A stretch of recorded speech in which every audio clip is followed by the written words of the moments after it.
এখানে আমরা দুইটি মাপের মধ্যে অনুপাত টঙ্কা পয়সা করবা হলা টঙ্কা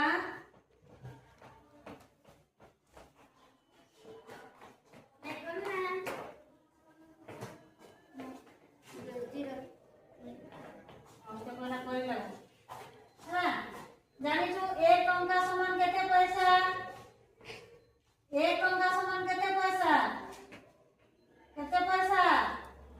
100 পয়সা কানে কিছু নি পয়সা 1 টঙ্কা সমান 100 পয়সা মই 15 টঙ্কা আও 20 টঙ্কার অনুপাত বলছে কেতে টঙ্কা 15 টঙ্কা 20 টঙ্কা মানে কেতে লিখবি নে কেতে লিখবি কহ জোর সে কহ 15 টঙ্কা